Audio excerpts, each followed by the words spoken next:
Gracias, presidenta. Bueno, en primer lugar, decir que el caso de FICREA es un claro ejemplo de falta de regulación y de supervisión que se ha demostrado una y otra vez que carecen las instituciones del sistema financiero mexicano. No hay una capacidad preventiva para evitar los fraudes de los intermediarios financieros. Solo se reacciona ante fraudes consumados. Nuestras autoridades encargadas de la supervisión pues son bomberos, apagafuegos, pero de incendios que provocan las propias autoridades con su negligencia o tal vez con su connivencia. Pero la consecuencia de ello pues es trasladar los costos de los incendios provocados por ellos a los contribuyentes y que el daño enorme que sufren los ahorradores también se quede en total impunidad. Nosotros en el PRD no compartimos la idea de que el fraude en FICREA quede impune o que se conforme la gente con recibir 131,000 pesos de dinero público que pagarán los contribuyentes como seguro de depósito. Esa no puede ser la solución. Los verdaderos responsables del fraude en FICREA son los reguladores y los supervisores del sistema financiero mexicano, muy especialmente la Comisión Nacional Bancaria y de Valores, que conforme a la ley le corresponde detectar de manera oportuna este tipo de anomalías. También hay que señalar que no se investigó cuál era la fuente del pago de las tasas de interés de 2 dígitos que estaba pagando este organismo en pleno estancamiento económico y muy por encima de las tasas de interés del resto del sistema bancario. No investigó el crecimiento inusitado de activos dudosos a través de empresas no financieras y se les permitió esta triangulación a lo largo de mucho tiempo. Tampoco se dieron cuenta que Rafael Olvera Amezcua, dueño de FICREA, en su mayor parte, aunque la PGR ya lo tenía investigado, de todas maneras le permitieron seguir funcionando a FICREA. Y las autoridades detectan todo hasta diciembre de 2014 o marzo de 2014, pero en marzo de 2014 que se detectan los problemas, es cuando comienza FICREA una intensa campaña de promoción. Contratan a 600 personas, promotores, enganchadores de nuevos ahorradores. Es de marzo a septiembre que empieza a buscarse intensamente nuevos ahorradores engañados. Colocan módulos en los supermercados, lanzan promocionales, todo para lograr una captación de nuevos ahorradores. ¿Por qué la Comisión Nacional Bancaria y de Valores permitió que, si ellos desde marzo, al menos desde marzo de 2014, sabían quién era y cómo funcionaba FICREA, por qué les permitieron que hicieran una intensa campaña para lograr nuevos ahorradores? Más grave todavía es que no solo no lo evitaran, sino hasta lo facilitaron la huida del accionista mayoritario en un 91%, Rafael Olvera, que no es creíble que un monto tan grande haya pasado desapercibido para las autoridades que supuestamente estaban supervisando en forma especial a esta financiera. La Comisión Nacional Bancaria señaló que lograron la recuperación de algunos activos, etcétera. Pero yo quisiera señalar que toda la actividad que hoy nos están señalando las autoridades aquí presentes fue tardía. Y me pregunto, dicen los medios que apareció en la prensa que Rafael Antonio Olvera Amezcua estuvo en la cárcel en 2011 acusado por fraude cometido a interacciones, al Banco Interacciones. ¿Cómo alguien que estuvo en la cárcel por fraude a un banco se le dio permiso de operar una institución financiera? Ahora, si se le dio permiso de operar una institución financiera, pues debió habérsele tenido bajo microscopio, y lejos de ello se le dio alta permisividad para actuar pues con total impunidad, estar engañando a los ahorradores. ¿Cómo es posible que en 5 años nadie, ninguna autoridad se diera cuenta que FICREA operaba en forma fraudulenta y que en este fraude de FICREA las autoridades actuaran pues ex post y no en forma preventiva como les obliga la ley? Y nos dimos por enterados por el periódico El Universal el 5 de enero que la Unidad de Inteligencia Financiera aparecía ahí alguien hablando con una de las empresas relacionadas de Antonio Olvera, con Jackmans. Un funcionario, Ricardo Tinoco Ortega, director general de Jackman, una de las empresas involucradas en este fraude, hablaba con alguien que la grabación, la conversación sugiere que es de la Unidad de Inteligencia Financiera de la Secretaría de Hacienda, y por eso está aquí su titular. Yo le pediría a su titular agradecerle la información que da, pero sobre todo preguntarle si la Unidad de Inteligencia Financiera, si tiene facultades desde 2013 para detectar los recursos triangulados de manera dudosa o recursos con operaciones de procedencia ilícita, porque fue hasta ahora, 2014, cuando detectó las irregularidades, o más bien usted no dijo la fecha, cuándo las detectó y cuándo, durante qué tiempo las investigó y cuándo avisó de estos hallazgos a las autoridades correspondientes. Se supone que hay una intervención gerencial, así se anunció en los medios de comunicación, que la intervención gerencial sería rápida y eficaz, y que los interventores pagados con recursos públicos y que son carísimos, el interventor iba a garantizar la viabilidad de FICREA y que la banca de desarrollo monetizaría toda la cartera para regresar de inmediato el dinero a los ahorradores. Este plan, que aquí se informa que lo propuso el subsecretario de Hacienda, Fernando Aportela, a mí me parece el más adecuado, no lo que están proponiendo aquí las autoridades. Se tiene que monetizar a los ahorradores, desde luego hacer uso del seguro y regresarle su dinero al 100% a los ahorradores.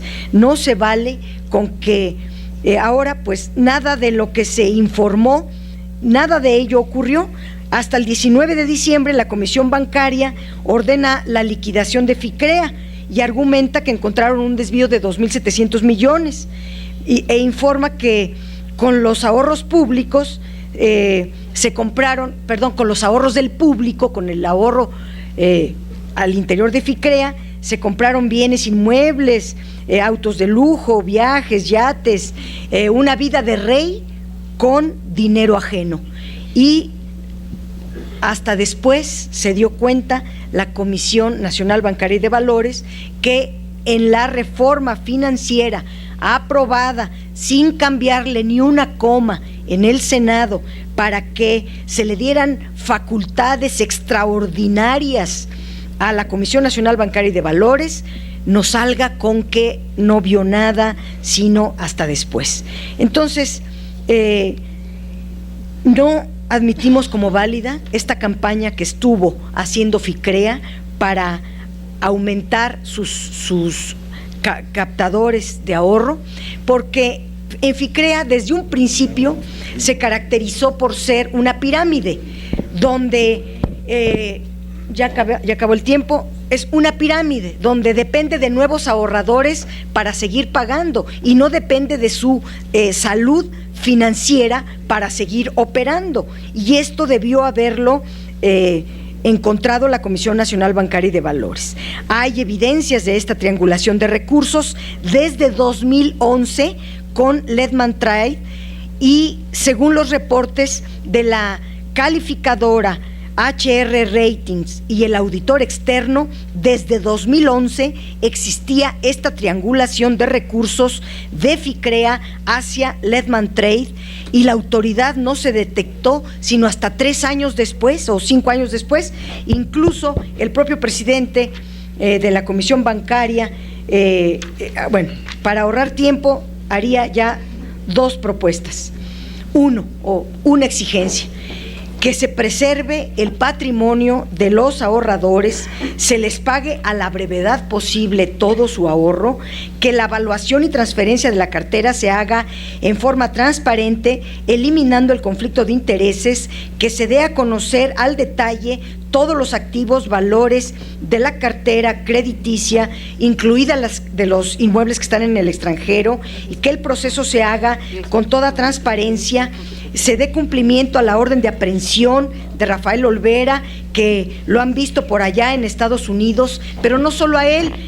Hay un tesorero de FICREA que hacía las transferencias de FICREA a Lehman Trade. ¿Cómo el tesorero de FICREA va a quedar en la impunidad?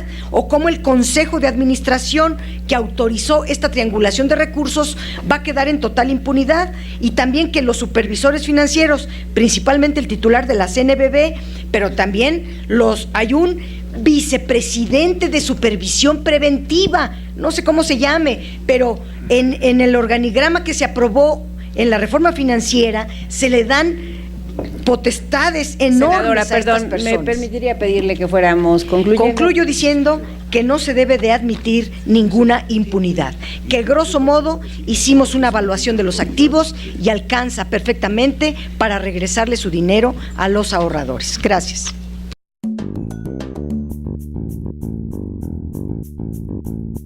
En esta ronda. 3 preguntas y una propuesta. 3 preguntas a la Comisión Bancaria. Si en marzo de 2014, hasta marzo de 2014, pero finalmente en marzo de 2014, la Comisión Nacional Bancaria entró a revisar FICREA, pero se permitió que FICREA engañara a miles de nuevos ahorradores, porque durante esos 5 meses incrementó en 45% la captación de nuevos ahorradores ahora defraudados. La pregunta es: ¿por qué la Comisión Nacional Bancaria y de Valores permitió esta defraudación a nuevos ahorradores? Segunda pregunta: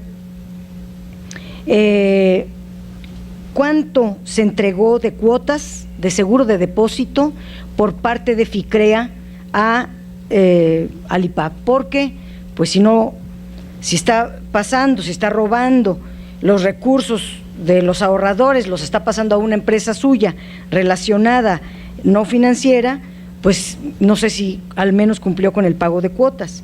Y tercero, ¿cuántos tribunales superiores de justicia de varios estados? Aquí se ha mencionado DF y Coahuila, pero sabemos que no solo. Y también sabemos que varios gobiernos de varios municipios grandes depositaron en FICREA. Todos ellos verán cómo defenderse, pero la pregunta es: ¿cuántos gobiernos y cuántos tribunales entraron a FICREA? Un comentario nada más, que mal de muchos no es consuelo de tontos, aunque ocurra en otros lados del mundo, pues no debe de ocurrir en nuestro país, mucho menos después de lo ocurrido en Fobaproa. Y cuando ocurrió el fraude de Fobaproa se dijo: hágase una ley, y se hizo la ley del IPAB. Otro fraude, hágase una ley.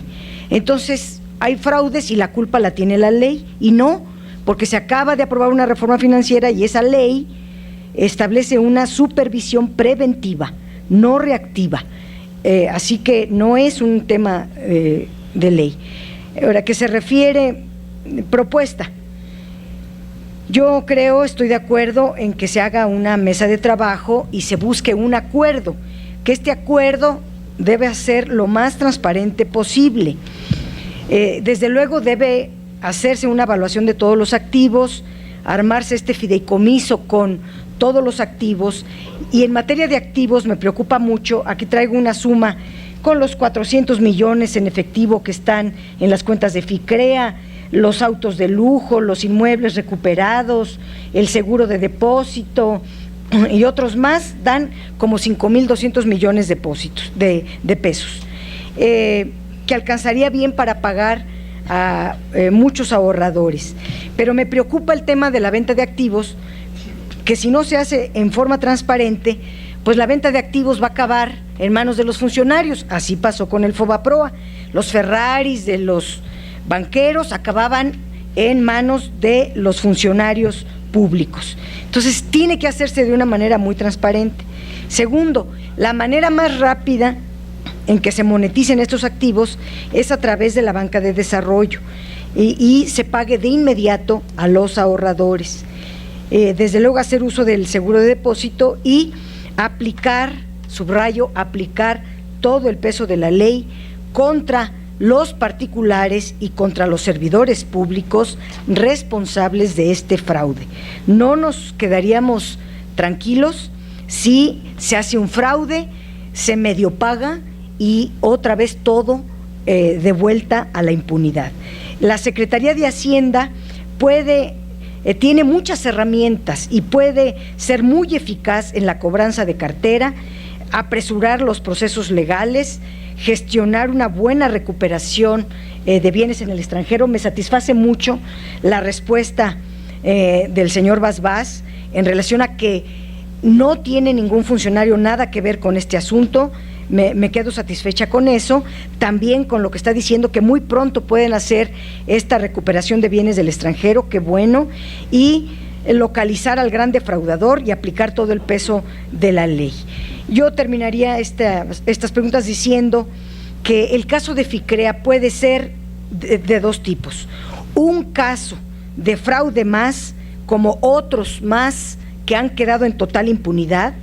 Y puedo mencionar no solo Bicentenario, la crisis de ICSE, la crisis de Sofoles y Sofomes, las pérdidas cambiarias en 2008-2009, la crisis de las vivienderas, que tan solo 3 se llevaron el 70% del presupuesto, el fraude de Stanford en México, el tema de Quadrum, el tema de interacciones, varios más. Puede ser FICREA uno de esos más que quedaron en la impunidad, o bien FICREA puede ser un alto total a los fraudes financieros tolerados por la autoridad y un caso ejemplar de justicia para los ahorradores. Espero que sea este segundo caso. Gracias.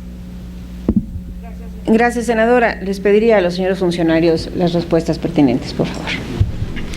Sí, muchas gracias, senadora presidenta, muchas gracias, senadora Padierna. Como ya señalaba yo, no es que entráramos en marzo y conociéramos cuál era el fraude o cuál era la situación.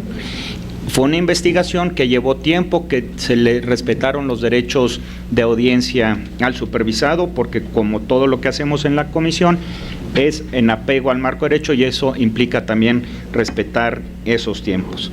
Además, siendo un fraude, estaba todo construido para que no nos diéramos cuenta, pero como actuamos coordinadamente con las otras autoridades y como lo hicimos responsablemente, pudimos identificar precisamente que era un fraude, porque la autoridad y la Comisión Nacional Bancaria en lo particular no toleran fraudes y por eso es que hoy estamos aquí sentados. Si lo hubiéramos tolerado, todavía estaríamos pues con FICREA operando, ¿no?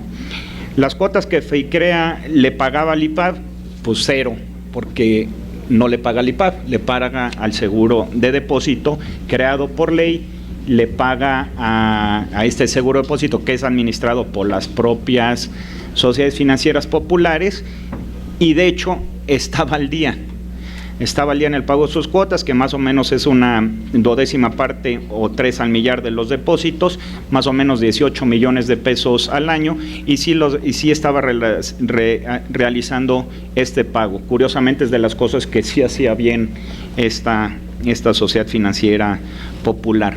En cuanto a la pregunta de cuántos tribunales, ya señalaba yo que en su oportunidad fue señalado y observado por la comisión que esta era una operación prohibida para este nivel de sociedad financiera popular y fue uno de los mecanismos de ocultamiento que utilizó, a través de los cuales muchos otros tribunales, según se ha dicho en la prensa y en esta mesa, depositaron ahí. Al revisar la base de datos de los depositantes, no aparece en ninguno de estos tribunales que se ha mencionado. Tenemos conocimiento de algunos de ellos porque han llegado con sus pagarés a la comisión a informar que habían depositado ahí. No es el caso más que el de Coahuila, que así lo hizo. Los demás, por diferentes medios, ha salido que tienen ahí depósitos, pero como se señalaba ya por la senadora Padierna, tendrán que reclamarlos a través de los medios legales para ese efecto. En cuanto a los comentarios de la reforma financiera y que tiene que ser preventivo, pues fue preventiva la acción de la comisión, precisamente por eso se paró antes de que parara, antes de pagarle a los depositantes. Y bueno, lo que hicimos durante la intervención de forma preventiva fue recuperar activos que no estaban dentro de la sociedad financiera, meterlos a un fideicomiso a efecto de que esos puedan efectivamente ser monetizados para el pago de los ahorradores, que no se pagan a valor en libros. Tendrá que haber una evaluación, tendrá que haber alguna ejecución de esos, y en ese monto es el que efectivamente se podrá repartir entre los ahorradores y demás acreedores de la sociedad. Muchas gracias. Muy bien, senadora Padierna, para su derecho de réplica. Gracias. En la mesa de trabajo, que ojalá esta comisión permanente la apruebe, deberían de estar, desde luego, los ahorradores defraudados y una comisión de legisladoras y legisladores. Pero yo quisiera comentar que están aquí los funcionarios hoy en esta mesa de trabajo de la comisión permanente porque los ahorradores se movilizaron y porque salió a la opinión pública en los medios de comunicación. Si no, no nos hubiéramos enterado y hubiera seguido la mata dando. No están aquí por su voluntad y porque dijeron vamos a poner un alto en el camino, no, sino por las movilizaciones y por la opinión pública.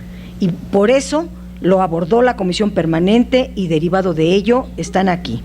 Pero yo quisiera decir que las OFIPOS, como otras instituciones de este tipo, se crearon justamente para atender a la población que no atienden los bancos grandotes, a los adultos mayores, a las pequeñas empresas, a las medianas empresas, a gente que tiene poquito patrimonio.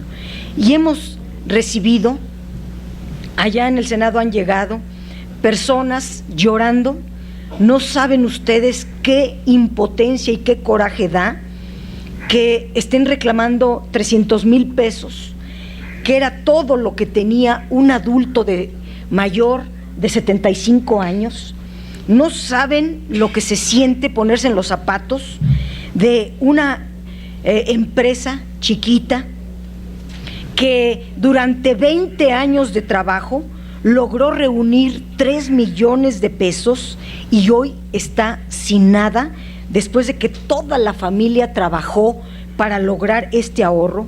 No saben qué indignación da saber que adultos mayores, que es lo único que tienen después de toda una vida de trabajo, hayan sido defraudados. No, yo no me quedo conforme con que vamos a hacer una mesa de trabajo, vamos a reformar la ley y luego ya se olviden del tema. Yo creo que este asunto tiene que establecerse un procedimiento, coincido con lo que propuso el licenciado Portela y aquí también el senador Lozano. Creo que debemos hacer esas mesas de trabajo en forma muy transparente y que el único objetivo de esta reunión sea pagar su dinero a los ahorradores. Ellos no tienen la culpa de nada. Y segundo, sancionar a los responsables, sean particulares o sean servidores públicos. Es cuanto. Gracias.